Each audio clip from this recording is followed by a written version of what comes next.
Because I think if the government was trying to control what happened to men's bodies, it would be a totally different story.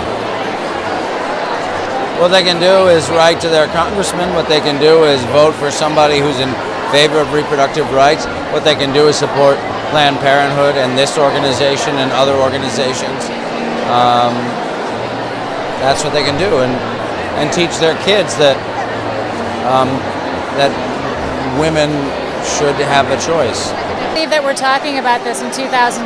I can't believe it's actually an issue, but it's, you know, in the political dialogue these days, it's intense. Yeah. I think a lot of people don't believe what's really happening, or they don't believe it could happen in this country, that you could lose rights and such basic rights.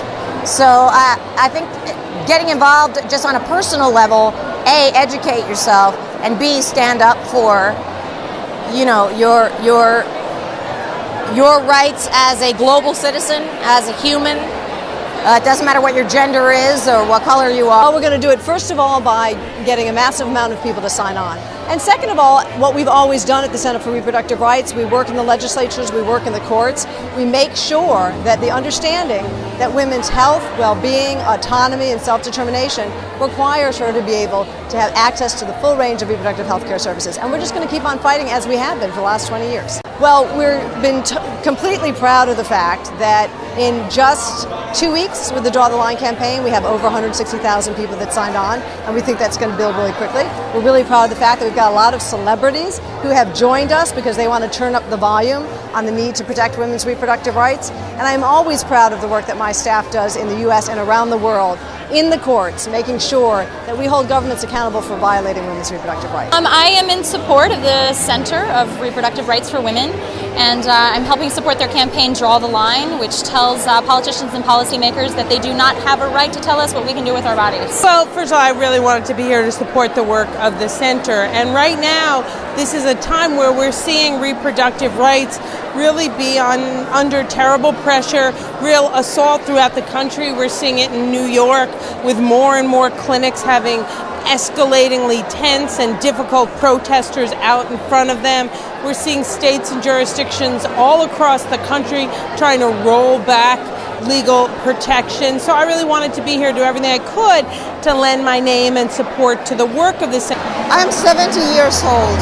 When I was young, this was not available, and I know what it is not to have it. So for me, this is so important. It's like the mission of my life, because I want my granddaughters to have it. And I can't believe that all these rights are being chipped away and that we can lose them. Don't take anything for granted. I wish we could have an honest and respectful dialogue about these complicated issues, but it seems like we can't right now. And if I have to listen to one more gray-faced man with a $2 haircut explain to me what rape is, I'm gonna lose my mind.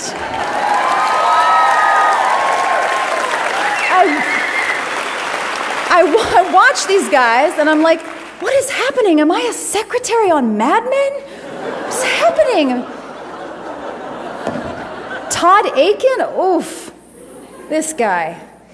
Todd Aiken claims that women can't really get pregnant from a legitimate rape because the body secretes hormones. You know, I can't even finish this sentence without getting dumber. It's making me dumber when I say it. But it's something about the body not being able to get pregnant when it's under physical stress. Mr. Aiken, I think you are confusing the phrase legitimate rape with the phrase competitive gymnastics.